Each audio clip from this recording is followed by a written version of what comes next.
Assalamualaikum warahmatullahi wabarakatuh. Halo sobat Waalaikumsalam data dimanapun warahmatullahi berada. wabarakatuh. Ketemu lagi dengan kami di channel YouTube BPS Hub Ciamis dalam program Warstat, Warung Statistik. Di mana pada segmen kali ini kita akan masuk ke segmen Sakernas, kajian terpanas. Adapun tema yang akan diangkat pada kesempatan ini yaitu pengelolaan APBD di tengah pandemi. Di tengah-tengah kita telah hadir tamu spesial sekali. Beliau adalah Kepala BPKD Siap. BPKD Kabupaten Ciamis ya. Alhamdulillah beliau menyempatkan diri untuk bisa ngobrol bareng sama kita sehingga nanti ada informasi yang sangat berharga bagaimana cara pengelolaan APBD di tengah pandemi ini sehingga kita bisa paham bahwa pemerintah hadir di tengah-tengah pandemi ini tetapi tetap menyeimbangkan terhadap misi dan visi Bupati. Baiklah guys, sobat data dimanapun berada, telah hadir di tengah-tengah kita Kang Kurniawan. Assalamualaikum Kang Kurniawan. Waalaikumsalam warahmatullahi wabarakatuh. Alhamdulillah, insya Allah sehat. Nih, beliau ini merupakan Kepala BPKD ya, Betul, Badan ya. Pengelolaan Keuangan Daerah Kabupaten Ciamis ya. Yaitu lengkapnya Dr. Haji Kurniawan, SE, MSI, AK, CA, dan ACPA. Oh, begitu kayak gerbong guys ya. Nih, gelarnya kayak gerbong nih. Jadi Yang isin, sangat nah. spesial dari Kang Kurniawan ini, beliau ahli dari akuntansinya nih, akuntansi, sehingga beliau dipercaya menjaga gawang dari dinas badan Badan Pengelola Keuangan. Badan Pengelola Keuangan Kabupaten Ciamis ya. Nah, kalau seandainya semua teman-teman, semua masyarakat Ciamis itu bisa sekolah sampai setinggi-tingginya, maka ini akan berdampak kan terhadap rata-rata alma sekolah di Kabupaten Ciamis ya. Betul ya. Sekarang kondisinya baru 7,7. SD aja belum tamat, jadi rata-rata penduduk Kabupaten Ciamis kalau dijumlahkan tahun sekolahnya gitu kan, dirata-ratakan baru 7,7 tahun. Sedangkan Kang Kurniawan ini kalau dengan seberendel gelar ini bisa sampai 25 tahun ya. Mungkin ya, kalau gimana dijumlah ceritanya bisa sampai dapat gelar sampai banyak seperti ini dan sampai sekolah 25 tahun nih. Gimana Kang? Terima kasih nih atas kesempatannya, Kang Nepi ini. Sebetulnya biasa, alhamdulillah dengan situasi seperti ini justru tambah akrab ya Kang ya. Biasanya Betul. kita Pak Nepi saja gitu, terus bekerja juga dengan keseharian yang cukup sibuk. Tapi kita sering coba dengan momen seperti ini. Jadi terima kasih, ini saya juga jadi izin ya Kang, jadi malu. Memang kalau secara formal begitu ya, apa yang sudah didapatkan sekolah saya seperti itu barangkali Kang ya, para pemirsa juga. Jadi saya alhamdulillah ini sudah menyelesaikan S3 meskipun baru setahun yang lalu. Dan yang pertama mungkin kita adalah kewajiban dan juga keharusan ya kalau hidup ini selalu dengan ilmu begitu Kang. Itu yang pertama. Kemudian yang kedua, terus terang saja saya teringat kepada orang tua saya begitu, kedua orang tua saya sangat sekali memperhatikan pentingnya ilmu begitu, dan tidak perlu yang formalnya sebetulnya Panginten Kang. Ini tidak buat semua juga tidak perlu yang formalnya, karena yang paling penting saya pikir dan sudah saya rasakan, yang paling penting adalah bagaimana ilmu itu kita pakai dan terapkan dalam kehidupan sehari-hari dan ya bermanfaat buat semua, itu yang paling penting begitu. Dan kalau di jumlah-jumlah memang mungkin kita bisa berapa tahun ya, S1-nya mungkin 4 tahun setengah lah begitu, S2-nya 3 tahun begitu ya, tambah 5 tambah 3, kemudian juga saya ikut profesi setahun setengah, kemudian juga kemarin ya S3 saya hampir 5 tahun, malah S3 telat karena memang ada program joint research begitu, saya dikirim oleh Kementerian Pendidikan ke beberapa negara begitu Kang. Jadi total mungkin bisa 25 tahun. Nih guys ya, kalau setiap orang ya nggak sampai 25 lah, sampai 16 tahun saja misalnya ya, sampai ketika S1 dan masih menetap di Ciamis ya, berjuang di Ciamis, maka rata-rata lama sekolah Ciamis itu akan meningkat. Mudah-mudahan ya. Kang Kurniawan juga kuliahnya tidak hanya di dalam negeri ya, betul ya, juga di luar negeri nih, biar sobat data juga bisa tahu perbedaan apa yang didapat di dalam negeri dan di luar negeri itu seperti apa kira-kira perbedaan yang signifikan gitu. Betul ya, terima kasih nih. Yang berbeda yang paling saya rasakan itu yang pertama, bahwa mereka betul-betul ketika saya masuk ke kampus ini beberapa catatan yang saya ingat begitu, yang saya rasakan. Pertama, ketika saya kebetulan di Rutgers University, Rutgers State of New Jersey ya, Rutgers State University of New Jersey, New Jersey ya. Nah, kebetulan Rutgers ini adalah salah satu yang leading begitu ketika berbicara public sector kan. Ya. Jadi cocok dengan profesi saya. Sekarang ya, ASN di Kabupaten Ciamis. Jadi dan belajar di sana khusus memperdalam research dan juga sistem informasi akuntansi dan auditnya begitu. Nah, yang paling saya rasakan berbeda pertama etika, Pak. Itu luar biasa saya, sobat data ya semua. Ketika saya datang, memang saya hanya di sana saya ditugaskan itu ke joint research dan memaparkan hasil riset itu selama 2 tahun di beberapa negara. Di Amerika saya 8 bulan, ke Australia, ke Jepang, dan ke Thailand, kemudian ke Italia Pak, ke Italia. Jadi alhamdulillah gitu, cuma ke Afrika yang tidak begitu. Jadi 4 benuanya sudah alhamdulillah nih, Australia, Amerika, Eropa, dan Asia ini alhamdulillah. Ini suatu kesempatan yang saya juga sangat bersyukur dengan kondisi saat ini ketika saya bisa menyelesaikan S3 dan mendapatkan kesempatan joint research ke beberapa negara. Dan khusus tadi yang pertama etika Pak. Saya luar biasa ketika saya datang pertama kali ke sana, saya disodorkan materi etika yang pertama. Padahal kita ya etika yang pertama etika. Makanya saya juga ini ke teman-teman di kantor, kemudian juga di organisasi di mana saya tekankan tidak salah berarti ya kita apalagi kita seorang muslim, kita punya keimanan, dan yang pasti dengan ilmunya etika harus lebih diutamakan. Itu ya, pertama etika. Yang kedua, ini adalah bagaimana mereka itu ilmu dalam arti yang sebenarnya. Jadi ilmu dalam arti sebenarnya itu, jadi ilmu kan pasti harus kita pegang ya Kang ya. Ilmu kita pegang, kita sebetulnya jadikan pedoman hidup barangkali ilmu itu. Untuk kegiatan sehari, dan ilmu mereka terus perdalam. Dengan apa? Dengan researchnya itu. Nah, dengan researchnya itu mereka perdalam lagi, pasti makanya ini keunggulan mereka. Jadi diperdalam lagi, mereka mempelajari metodologi seperti ya statistik ini.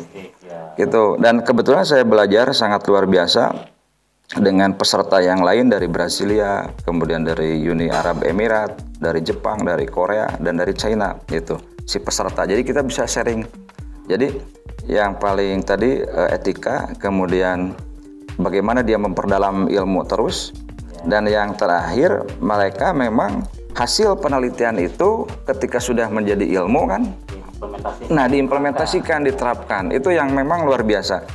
Contoh kecil misalnya begini. Ketika kita menerapkan struktur, nah, apalagi yang saya pelajari kan di sana itu sistem informasi. Sistem informasi itu ada beberapa unsur di dalamnya, dan yang paling pertama itu adalah struktur.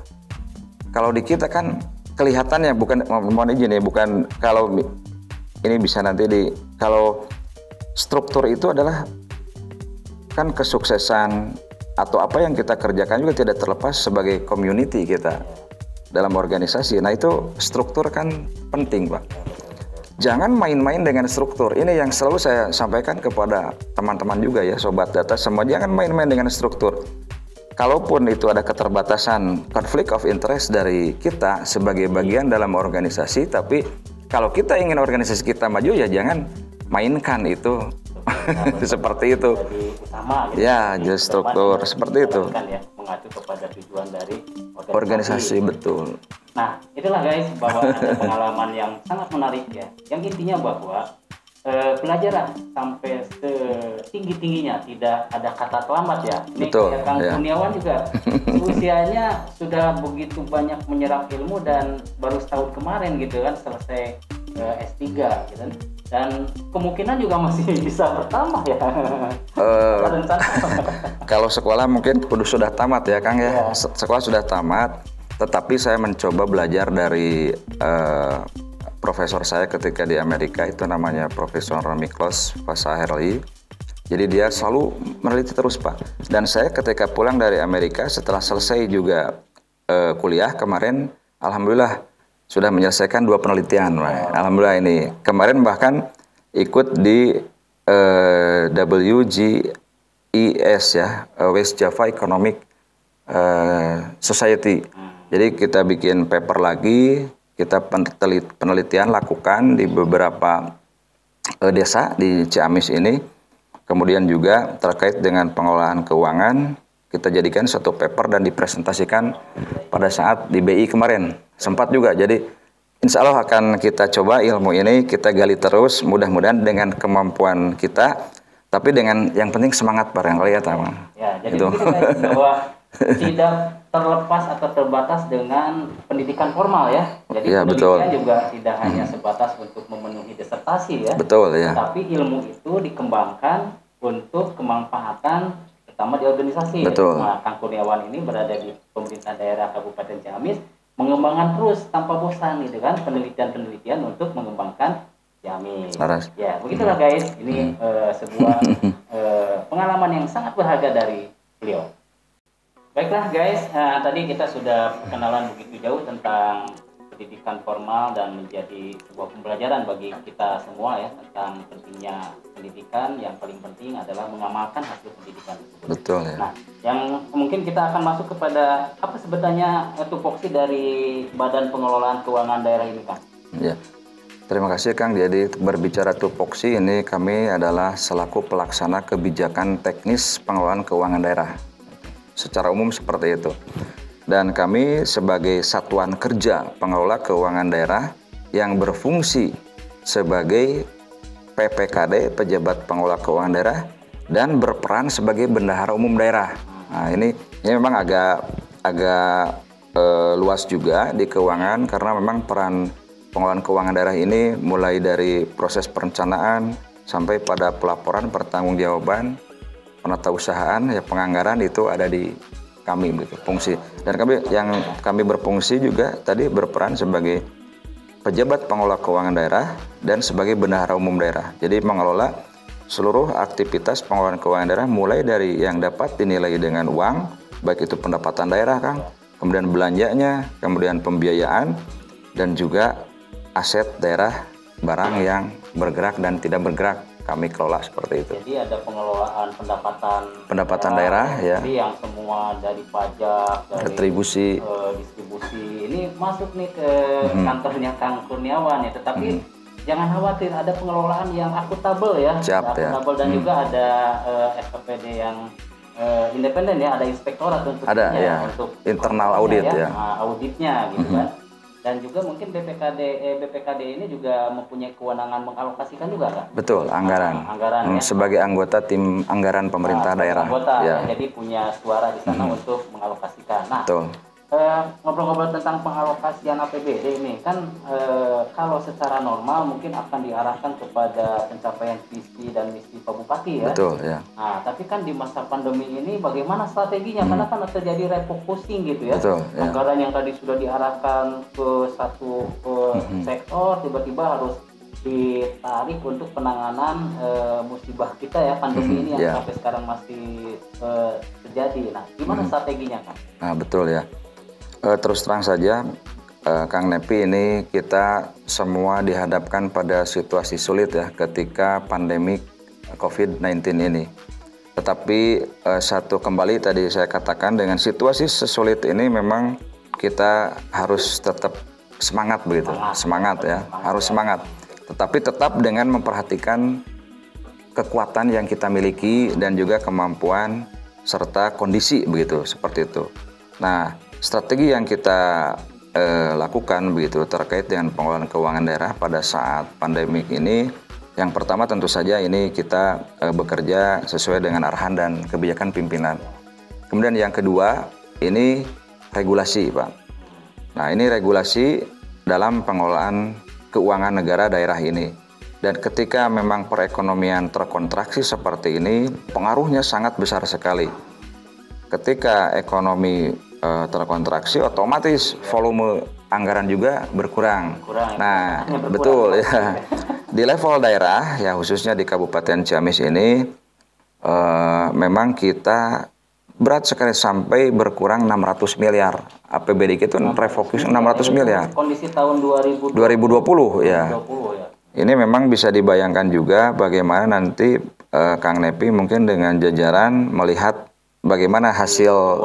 Nah, itu 600 miliar berkurang dan kami dalam melakukan refocusing itu pertama tadi sesuai dengan regulasi dan tentu saja kami selalu bandingkan dengan prinsip dan azas yang harus kita tetap pakai di dalam kondisi apapun dalam pengelolaan keuangan daerah agar aman secara prinsip dan secara regulasi juga kita compliant gitu, patuh gitu, seperti itu.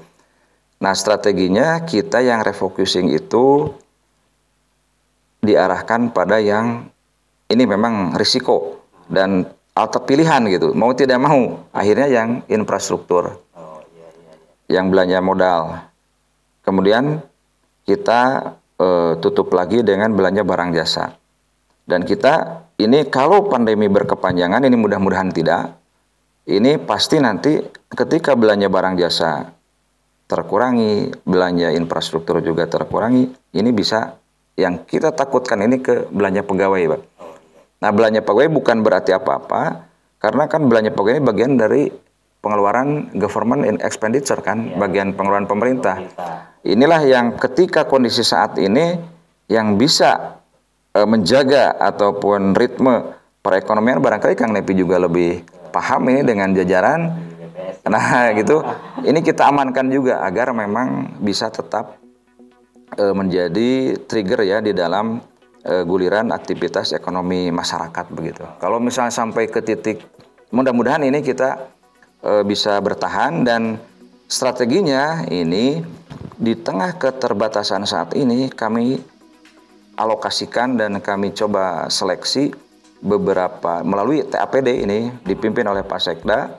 Kami sebagai anggota TAPD mencoba bagaimana kegiatan-kegiatan yang ada di SKPD teknis itu mampu menggerakkan ekonomi juga gitu, Pak. Nah, inilah strategi kita untuk menyeimbangkan dari turunnya pendapatan, turunnya aktivitas ekonomi, tapi bagaimana pula ini SKPD mampu membuat program kegiatan yang benar-benar real dan mendongkrak perekonomian sehingga tidak nol besar begitu. Dan dari yang nol ini kita tidak bertambah besar begitu nolnya. Oke. Nah, itu guys strategi yang sangat pilihan yang sulit ya, tetapi memang fokus utama adalah bagaimana menyelamatkan masyarakat ya dalam kondisi pandemi ini, tetapi juga tidak melupakan menyeimbangkan tentang pembangunan ya. Betul, jadi memaksimalkan fungsi SKPD untuk selalu menggulirkan program-program yang mampu meningkatkan perekonomian ya. Mudah-mudahan juga dalam kondisi pandemi perekonomian masih bisa bangkit lah gitu. Mudah-mudahan sehingga bisa mensupport juga perekonomian wilayah Kabupaten Ciamis ya. Guys, Sobat Data dimanapun berada, tadi sudah dijelaskan bagaimana strategi pengelolaan APBD di tengah pandemi ya. Tapi dalam strategi ini tentunya tidak akan terlepas dari pertimbangan data-data makro maupun mikro yang ada ya. Dalam hal ini kita akan tanyakan kepada Bang Kurniawan tentang bagaimana peran data gitu kan, apa misalnya yang diproduksi dari BPS atau diproduksi dari yang lainnya, bagaimana kaitannya dengan data-data yang dijadikan pertimbangan. Gimana Kang? Nah, ini terima kasih Kang Nepi ya. Tentu saja terkait dengan data kami sangat memerlukan dan kami tentu saja apa yang kami ambil keputusan itu di dalam pengelolaan keuangan always by data gitu ya, oleh by data. Nah, sesuai dengan data itu dalam berbicara pengelolaan keuangan daerah pasti sebetulnya kan sebelum keuangan daerah itu sama dengan kalau bahasa prakteknya itu sehari-hari ini adalah APBD, Pak. APBD. Nah, ini APBD ini sebelum jadi APBD dan sebelum dijadikan rancangan itu ada kebijakan umum dulu. Nah, kebijakan umum ini juga selain kita punya prinsip, azas, juga ada regulasi dan itu harus memperhatikan pada asumsi dasar indikator makroekonomi ya. Nah, inilah barangkali Pak Nepi di sini, Kang Nepi dengan jajaran hadir kan. Badan Pusat Statistik ya. Datanya sangat karena memang kebijakan umum APBD itu based on makroindikator ekonomik ya. Nah, itu ya indikator makroekonomi kan dari mulai PDRB, kemudian juga pertumbuhan ekonomi kan, inflasi dan lain-lain gitu. Nah, tadi Kang katanya bahwa bantuan keuangan itu diperbesar sehingga dilakukan banyak program padat karya. Betul ya. Ini tujuannya itu untuk apa sebenarnya? Nah, ini alhamdulillah juga ini menandakan bahwa kita harus sabar, harus tawakal ya Pak ya. Ketika ada kesulitan di sana pasti ada juga solusi gitu. Ya, sebelum ke kemudahan gitu kan, solusi dulu. Jadi ketika memang kita dihadapkan situasi sulit seperti ini, coba kita juga selain beberapa solusi yang kita tadi sampaikan, juga secara alokasi memang pimpinan ini mensupport, karena dengan pandemi ini memang selain manusianya harus dijaga sehatnya dan selamatnya, tetap karena kita ada di dunia ini berekonomi begitu, membangun jantan kedah aya pengamanan jaring pengaman sosial, kemudian juga ya aktivitas pemulihan ekonominya sendiri. Ya khususnya ini bantuan keuangan memang ke desa ini ditambah dengan porsinya dan juga itu dialokasikan dengan padat karya diantaranya. Padat karya itu ada beberapa program juga sama, ada yang kepada kelompok, kepada ini diberikan itu diharapkan untuk dapat menambah daya beli masyarakat seperti itu. Oke guys, tadi sudah digambarkan sama Kang Kurniawan bahwa pentingnya data ya dalam perencanaan sebuah pengelolaan penganggaran ya, terutama dalam di awal pengalokasian APBD itu ada namanya KUA yang berdasarkan indikator makroekonomi ya. Makroekonomi yang di sana ada asumsi laju pertumbuhan ekonomi, ada asumsi inflasi, PDRB, pengangguran dan segala macamnya ya. Itu datanya hanya dari BPS. Betul. Nah, selama ini nih harapan atau data yang sudah digunakan atau harapannya ke BPS itu apa ya selanjutnya? Ya, terima kasih Kang Nepi ya. Yang jelas tentu saja BPS dengan kita sudah berkolaborasi ya. Yang jelas itu alhamdulillah terima kasih selama ini sudah berkolaborasi. Kemudian juga yang keduanya memang data ini, nah ini ketika ini hubungannya memang Pak betul sekali Kang Nepi ya, data ini kebetulan saya berprofesi akuntan ya Pak ya, dan transaksi keuangan daerah itu, pengelolaan keuangan daerah itu pasti selalu berproses dengan data kan. Jadi kita olah data dijadikan informasi oleh akuntansi. Nah, jadi akuntansi ini juga Pak Nepi ya, sekarang ini sudah bergeser. Jadi kalau dulu kan ada pembukuan istilahnya. Itu tahun 30-an ya Tama. Kemudian juga sudah menjadi pelaporan. Itu juga tahun sabaraha gitu. Kemudian juga jadi sistem informasi. Nah ini setelah sistem informasi sekarang sudah ke governance, jadi tata kelola yang baik itu akuntansi itu, kemudian juga kepada risiko dan kepada kontrolnya. Nah makanya data ini harapan kami ke depan tentu saja harus lebih berkolaborasi lebih dan lebih detail lagi, dan kalau bisa lebih canggih lagi olah data kita, sehingga kami memproses pengelolaan keuangan daerah dengan proses akuntansinya ini bisa menghasilkan informasi yang benar-benar bermanfaat, benar-benar berkualitas sebagai dasar pengambilan keputusan anggaran ini Pak. Karena berbicara akuntansi, berbicara sektor publik, berbicara pemerintahan, berbicara pembangunan, ini sangat terkait dengan anggaran, Pak, gitu. Anggaran. Jadi kami harapkan antara data, kemudian akuntansinya, kemudian pemerintahannya, kemudian informasi yang dihasilkan, dan informasi itu menjadi dasar pengambilan keputusan bagi kami untuk mensupport kepada pimpinan, dan pimpinan pun mengambil keputusan untuk anggaran yang lebih baik begitu. Seperti itu, Kang Nepi ini. Nah, itulah guys, bahwa data itu tidak hanya berbicara statistik ya. Betul. Tidak berbicara masalah teknis, tetapi ternyata data ini juga ada korelasi yang erat dengan penganggaran di akuntansi ya. Tadi sudah disampaikan, sehingga disinilah harus ada sinergitas antara pengelolaan keuangan, dan pengelolaan informasi menjadi satu ya. Dan nanti juga untuk pengelolaan data sendiri kita berharap ya bahwa ada yang namanya Forum Satu Data Indonesia.